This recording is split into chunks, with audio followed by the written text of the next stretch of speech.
අද පත්තරේ රැයට අයිතියට. ආයිබෝවන් සුපුරුදු පරිදි ඔබ අදත් එක්වන්නේ සිටිසන් රූප වාහිනිය ගෙනෙන අද පත්තරේ සමගයි. අද 2026 අප්‍රේල් මාස 29 වෙනි බදාදා.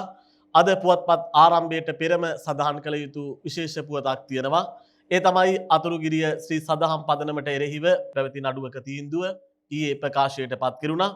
ශ්‍රීලා ප්‍රේමකාන්ති නැමැත්තිය සහ ඇයගේ දරුවන් විසින් අතුරුගිරිය ශ්‍රී සදහම් පදනම නමින් පූජ්‍ය ගලිගමුවේ ඥානදීප හිමියන්ගේ ශාසනික ගමන් මගේ කේන්ද්‍රස්ථානයක් වූ එම පුණ්‍ය භූමිය අයිතිය තමා සතු බව ප්‍රකාශයට පත් කරමින් කඩුවෙල දිසා අධිකරණයේ නඩුවක් ගොනු කර තිබුණා. ඒ නඩුවෙන් ඔවුන් පරාජයට පත් වුණා.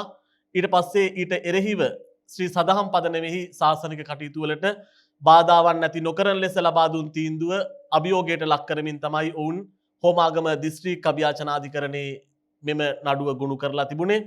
එහිදී පැමිණිලිකාර ශ්‍රීලා ප්‍රේමකාන්ති නැමැත්තිය සහ දරුවන් ගොනු කළ අභියාචනය විනිසුරුවරු දෙදෙනෙකු ඉදිරියේ ඊයේ සලකා බැලුණා. එහිදී අදාළ අභියාචනය නිෂ්ප්‍රභ කිරීමට තමයි මේ විදියට තීන්දුව කළේ. මෙම අභියාචන පෙත්සම නිෂ්ප්‍රභ කිරීමත් එක්ක පැමිණිලිකාර පාර්ශවයට පනවා ඇති වාරණ ආඥාවන් එලෙසම ඉදිරියටත් බල පැවැත්වෙන අතර අතුරුගිරිය ශ්‍රී සදහම් පදනම තුල සිදු කරන ශාසනික කටයුතු වලට බාධා වන කිසිදු ආකාරයක බාධාකාරී ක්‍රියාවක් සිදු කිරීම වළක්වා තිබෙනවා. ඒ වගේම පැමිණිලිකාර ශ්‍රීලා ප්‍රේමකාන්ති නැමැත්තිය විසින් ගරු අධිකරණය වෙත රුපියල් 50,000ක දඩමුදලක් ගෙවන ලෙසද අධිකරණය නියෝග කළා. ශාසනික දේපලක් පවුලක් විසින් කොල්ල කෑම පිණිස වසර ගණනාවක් පුරා සැලසුම් කොට සිදු කළ පහත් ක්‍රියාවක් තමයි ඊයේ ඒ විදිහට අධිකරණය ඉදිරියේ යලි යලිත් පරාජයට පත් වුණේ.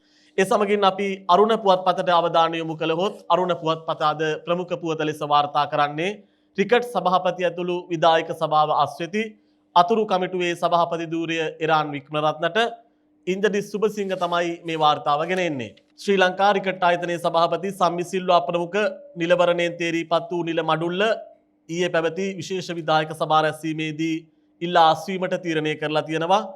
ජාතික ක්‍රිකට් කණ්ඩායම වෙතින් නිකුත් සමයේදී සූ දුර්වල ක්‍රීඩා විලාසය හමුවේ සම්මි සිල්වා ප්‍රමුඛ ක්‍රිකට් පරිපාලනය විවේචනයට ලක් වුණා.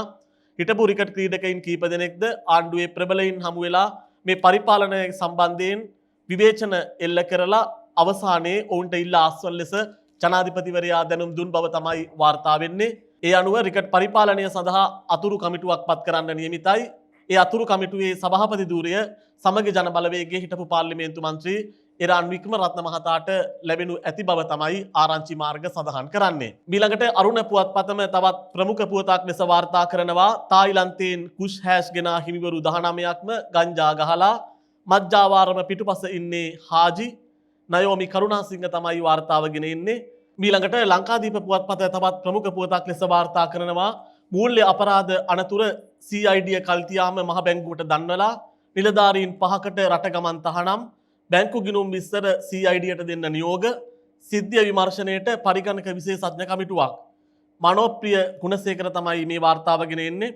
මහ බැංකුවට ඊමේල් පණිවිඩ යොමු කර ඇමරිකානු ඩොලර් මිලියන 2.5ක් පමණ මුදලක් රජයට වංචා කළයි කියන සිද්ධියේ විද්‍යුත් තැපැල් හරහා ඍජු ගනුදෙනු කළ මහ බැංකු නිලධාරීන් 5 දෙනෙකුට විදේශ ගමන් තහනම් කළ කොටුව මහේස්ත්‍රාත් ඉසුරු නෙත්ති කුමාරි මහතා ඔවුන්ගේ බැංකු ගිණුම් පිළිබඳ විස්තර රහස් පොලිසියට ලබා දෙන ලෙස බැංකු ප්‍රධානීන්ට ඊයේ නියෝග කළ බව තමයි ලංකාදීප පුවත්පත වාර්තා කරන්නේ. ඊළඟට අරුණ පුවත්පතම තවත් ප්‍රධාන පුවතක් ලෙස වාර්තා කරනවා මුදල් ලේකම්ගේ නිවස වටරන්න ගිය උද්ඝෝෂකයින්ට ගොම බිත්තර ප්‍රහාරයක්. වරුණි පෙරමුණ තමයි වාර්තා කරන්නේ. මහා භාණ්ඩාගාරයේ ඇමරිකානු ඩොලර් 2.5ක මුදලක් අස්ථානගත වීමේ සිද්ධියට විරෝධය පළ කරමින් මුදල් අමාත්‍යාංශ ලේකම් හර්ෂණ සූර්යප්පෙරුමගේ නිවස ඉදිරිපිට පාගමනක නිරත වූ නව ජනතා පෙරමුණේ නායක සුගීශ්වර බණ්ඩාර ඇතුළු කණ්ඩායමට ගොම සහ බිත්තර ප්‍රහාර එල්ල කර තිබේ. ඊයේ පෙරවරුවේ මුදල් අමාත්‍යාංශ ලේකම් හර්ෂණ සූර්යප්පෙරුමගේ අකුරේගොඩ නිවස වැටලීම සඳහා මෙම් පිරිස උද්ඝෝෂණ පාගමනින් එම නිවස ඉදිරිපිටට ගොස් ඇත. එහිදී එම පිරිසට ගොම සහ බිත්තර ප්‍රහාර එල්ල කර ඇති අතර උද්ඝෝෂකයින් සහ ප්‍රදේශවාසීන් අතර බහිම්බස් වීමක්ද සිදුව තිබේ. එම අවස්ථාවේදී පොලිසිය පැමිණ මෙම නොසන්සුන්තාව සමනය කිරීමට කටයුතු කළේය. අනතුරුව මෙම උද්ඝෝෂකයින් වෙනත් මාර්ගයකින් එම ස්ථානයෙන් පිටත්ව යන අවස්ථාවේදීද ප්‍රදේශවාසීන් සහ පිරිසට විරෝධය පළ කර ඇති බව තමයි අරුණ පුවත්පත වාර්තා කරන්නේ. එම පුවතම වාර්තා කරනවා ලංකාදීප පුවත්පතත් හර්ෂණගේ පෙළවත්තේ නිවසටත් උද්ඝෝෂකයින්ටත් ගොම බිත්තර ප්‍රහාරයක්. යොහාන් බාෂුර තමයි මේ වාර්තාව ගෙන එන්නේ. මුදල් අමාත්‍යාංශයේ ලේකම් හර්ෂණ සූරියප්පෙරුම් මහතාගේ පැලවත්තේ පිහිටි නිවස ඉදිරිපිට උද්ඝෝෂණයක් පැවැත්වූ නව ජනතා පෙරමුණේ නායක සුගීශ්වර බණ්ඩාර මහතා ඇතුළු පිරිසක් බිත්තර සහ ගොම ප්‍රහාරයකට ඊයේ ලක් වූ මුදල් අමාත්‍යාංශයේ ලේකම් හර්ෂණ සූරියප්පෙරුම් මහතාගේ පැලවත්තේ පිහිටි නිවස ඉදිරිපිට උද්ඝෝෂණයක් පැවැත්වූ නව ජනතා පෙරමුණේ නායක සුගීශ්වර බණ්ඩාර මහතා ඇතුළු පිරිසක් බිත්තර සහ ගොම ප්‍රහාරයකට ඊයේ ලක් වූ සුගීශ්වර බණ්ඩාර මහතා ඇතුළු පිරිස පැවැත් වූ උද්ඝෝෂණයට එරෙහිව ගම්වාසීන්ගයි කියන පිරිසක් විරෝධතාවයක් දැක්වූ අතර එම අවස්ථාවේ බිත්තර සහ ගොම් ප්‍රහාර එල්ල විය.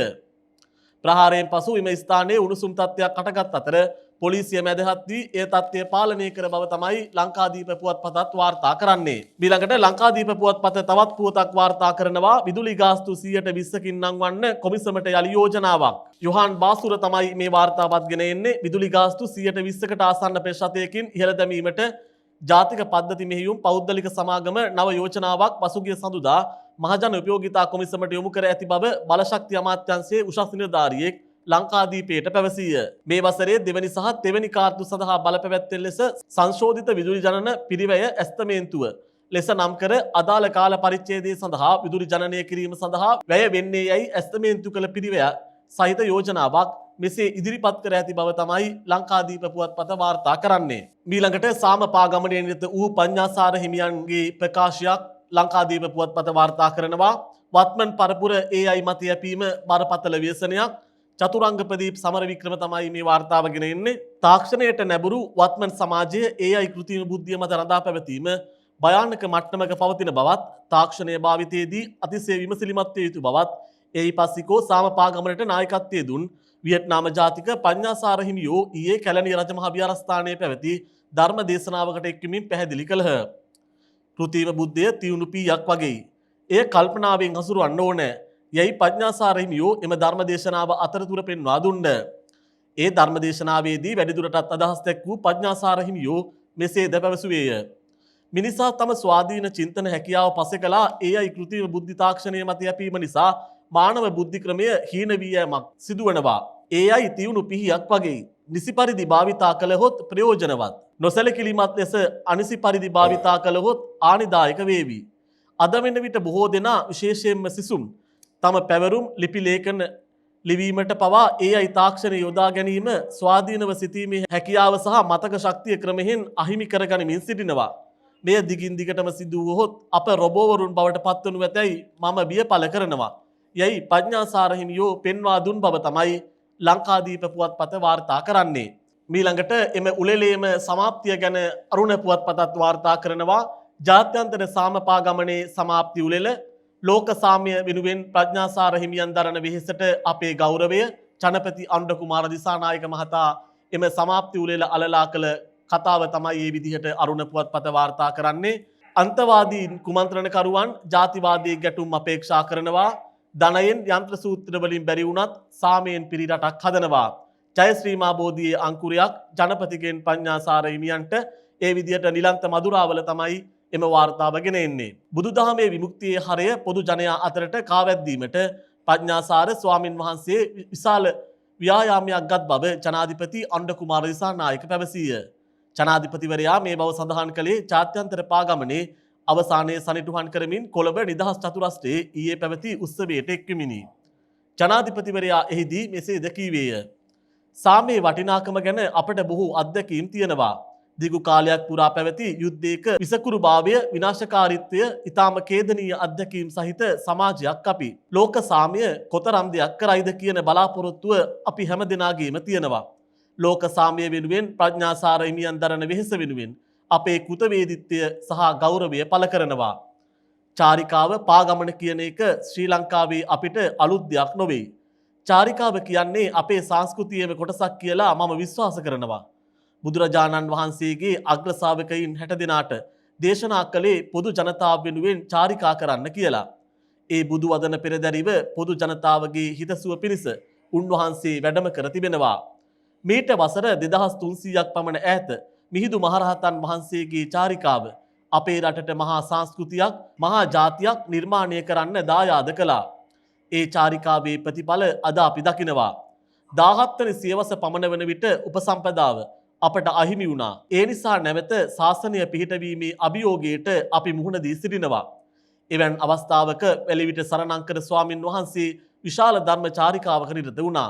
තමන්ගේ දෙපා ගෙවෙනවා නම් ගෙවෙන තරමට හඬ වියකිනවා නම් වියකින තරමට ඒ වගකීම ඉටු කළ යුතුයි. මෙම සාම පාගමන නව ධර්ම උද්‍යෝගයක් නිර්මාණය කළ බව මා විශ්වාස කරනවා. පොදු ජනයා තුළ තියෙන භක්තිය විශ්වාසය වර්ධනය වූ බව මා විශ්වාස කරනවා යනුවෙන් ජනපති කළ සම්පූර්ණ කතාව ඒ විදිහට අරුණ පුවත්පත වාර්තා කරනවා. මීළඟට ලංකාදීප පුවත්පත ප්‍රධාන පුවතක් ලෙස වාර්තා කරනවා. සිරගෙදර ගැටුමකින් රෝගියෙකු මිය යෑම, ජේලවරේ නියාමකවරු දෙදෙනෙක් අත්අඩංගුවට, ගයාන් සූර්යාරච්චි සහ ශ්‍රීනාත් ප්‍රසන්න ජයසූරිය තමයි මේක වාර්තා කරන්නේ. බොරැල්ල මැගසින් බන්ධනාගාරයේදී රැඳවියන් දෙදෙනෙකු සහ නියාමකවරයෙකු අතර පෙරේදා ඇති වූ ගැටුමකින් අනතුරුව රැඳවියෙකු මිය යාම සම්බන්ධයෙන් ජේලවරයෙකු සහ නියාමකවරුන් දෙදෙනෙකු අත්අඩංගුවට ගෙන ඇති බව පොලිසිය පවසනවා. මැගසින් බන්ධනාගාරයේ සීවාට්ටුවේ සිටි රැඳවියන් දෙදෙනෙකු ඔවුන්ගේ සිරකුටි මාරු කරගත් බව කියන සිද්ධියක් සම්බන්ධයෙන් එම ස්ථානයේ සිටි බන්ධනාගාර නියාමකවරයෙකු මේ පිළිබඳ විමසීමේදී එම නියාමකවරයා සමග ආරවුලක් ඇතිව තිබෙන බව පොලිසිය පවසයි. එහිදී එම රැඳවියන් දෙදෙනා සහ නියාමකවරයා අතර ඇති වූ ගැටුමෙන් තිදෙනාම තුවාල ලබා රෝහල්ගත කිරීමෙන් අනතුරුව එක් රැඳවියෙකු මියගොස් ඇති බව තමයි ලංකාදීප පුවත්පත වාර්තා කරන්නේ. මීළඟට ලංකාදීප පුවත්පතේ ඇතුළු පිටු වෙත අවධානය යොමු කළහොත් බගවන්තලාවේ අනතුරින් පාසල් සුසුන් 34ක් රෝහලේ බ්‍රේක් නැති වී රියදුරා බසය පස් කණ්ඩියට අල්ලලා. රංජිත් රාජපක්ෂ තමයි මේ වාර්තාව ගෙන එන්නේ. බගවන්තලාව රාණිකාඩු ප්‍රදේශයේ සිට බගවන්තලාව නගරයේ පාසල් වෙත පාසල් ළමුන් ප්‍රවාහනය කරන බස් රථයක් අනතුරට පත්වීමෙන් එම බස් රථයේ ගමන්ගත් පාසල් ළමුන් 34 දෙනෙකු තුවාල ලබා බගවන්තලාව ප්‍රාදේශීය රෝහල වෙත ඊයේ ඇතුළත් කළ බව බගවන්තලාව ප්‍රාදේශීය වෛද්‍ය නිලධාරී ASK ජයසූරිය මහතා පැවසීය. උදෑසන 7:30ට පමණ මෙම අනතුර සිදු වී ඇත්තේ රාණිකාඩුව බගවන්තලාව ප්‍රධාන මාර්ගයේ කැම්පියන් වත්ත ප්‍රදේශයේදීය. ධාවනය වෙමින් තිබූ පෞද්ගලික බස් රථයේ තිරිංග පද්ධතියේ හදිස්සියේ ඇති වූ කාර්මික දෝෂයක් හේතුවෙන් රියදුරා බස් රථය පස් කන්දට ගැටීමෙන් සලස්වා බස් රථය නතර කර ඇත. අනතුරින් තුවාල ලැබූ ළමුන් 10 දෙනෙක් වැඩිදුර ප්‍රතිකාර සඳහා දික්කොය මූලික රෝහල වෙත මාරු කර යවන බවත් බගවන්තලාව ප්‍රාදේශීය රෝහල් නේවාසිකව ප්‍රතිකාර ලබන සිසු තුවාලකරුවන්ගේ තත්ත්වය බරපතල නොවන බවත් දිස්ත්‍රික් වෛද්‍ය නිලධාරීවරයා සඳහන් කළ බව තමයි ලංකාදීප පුවත්පත වාර්තා කරන්නේ. මීළඟට ලංකාදීප පුවත්පත තවත් පුවතක් වාර්තා කරනවා. හිටපු ජනපති මෛත්‍රීගෙන් අල්ලස් කොමිසමට පැය 3ක ප්‍රකාශයක්. බණ්ඩාරගම බිමල් සාමින් තමයි වාර්තාව ගෙන එන්නේ. හිටපු ජනාධිපති මෛත්‍රීපාල සිරිසේන මහතාගෙන් අල්ලස් කොමිසම ඊයේ ප්‍රකාශයක් සටහන් කරගෙන ඇත. කොමිසම කරන විමර්ශනයකට අදාළව එම ප්‍රකාශය ලබා දී තිබේ. පෙරවරු 9:30ට පමණ එම කොමිසමට පැමිණි හිටපු ජනාධිපතිවරයා පැය 3කට අධික කාලයක් ප්‍රකාශ ලබා දීමෙන් පසුව පස්වරු 12:45ට පිටව ගිය බව තමයි ලංකාදීප පුවත්පත වාර්තා කරන්නේ. මීළඟට අරුණ පුවත්පතට අවධානය යොමු කළොත් අරුණ පුවත්පතත් එම පුවතම වාර්තා කරනවා. හිටපු ජනපති මෛත්‍රී ඊයේ අල්ලස් කොමිසමට ඉෂාර රත්නකාර තමයි වාර්තාව ගෙන එන්නේ. හිටපු ජනාධිපති මෛත්‍රීපාල සිරිසේනගෙන් අල්ලස් කොමිසම නිලධාරීන් ඊයේ ප්‍රකාශයක් සටහන් කරගෙන තිබේ. අල්ලස් කොමිසම විසින් සිදු කර දැනුම් දීමකට අනුව හිටපු ජනාධිපති මෛත්‍රීපාල සිරිසේන ඊයේ පෙරවරු 9:30ට පමණ එම කොමිසම වෙත පැමිණ තිබිනි. අල්ලස් කොමිසම මගින් සිදු කරන විමර්ශනයකට අදාළව ප්‍රකාශයක් ලබා දීමෙන් අනතුරුව අල්ලස් කොමිසමෙන් පිටව යන අතරතුරදී මාධ්‍යවේදීන් නවතමින් හිටපු ජනාධිපතිවරයා මෙසේ පැවසුවේය. ආණ්ඩුවෙන් වාහන ගන්න නිසා මම අලුත් වාහනයක් ගත්තා. පරණ වාහනයක් කරන් හබරන කැලේ යන්න බෑ. ගමනක් යනවා නම් අලුත් වාහනයක් තියෙන්න ඕනේ. ඒ විදිහට ජනාධිපතිවරයා සිදු කළ ප්‍රකාශය තමයි අරුණ පුවත්පත වාර්තා කරන්නේ. ඒ සමගින් කෙටි විරාමයක් ලබා ගනිමු.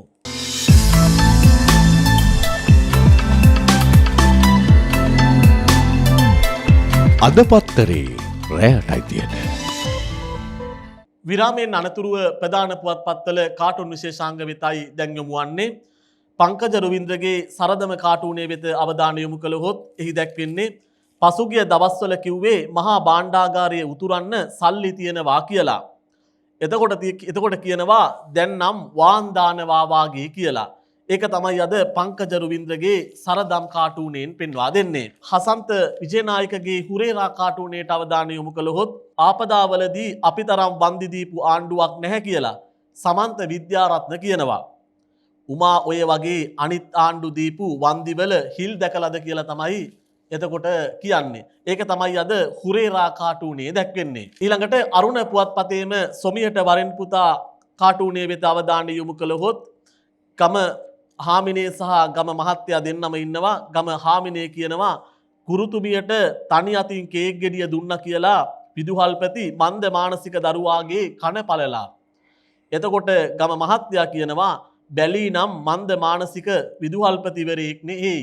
මීළඟට ලංකාදීප පුවත්පතේ අනේ අනිච්චං කාව්‍ය විශේෂාංගයට අවධානය යොමු කළහොත් පඤ්ඤාකර තරුණ සමිඳුන් පෙරටු කර 13 නමක් 7 දවසක් ඇවිද දුර ලෝසාමය පතා අදිටන ඇතිව නිර බැබලබුසේක සිරිලක සිට බුදු සිවුර ඒ විදිහට තමයි එහි දැක්වෙන්නේ. මීළඟට අරුණ පුවත්පතේ ගපිරිගේ කවියේ අද දැක්වෙන්නේ රැලි සහ පෝය දින තමයි කාව්‍ය විශේෂාංගයට යොමු කර තියෙන්නේ. 31ට නම් කළ පසු වත් පෝය ගම්මම් පිළ කියයි රැලි හරි නෑ පෝය. තව එයි හේතු වෙනකං ඊළඟ පෝය කිතුල් ගහෙත් තනකොළ උවද දලුලාය. ඒ සමගින් අද පත්තරයෙන් සමුගන්නවා සුපුරුදු පරිදි හෙට දිනෙත් හමුවෙමු.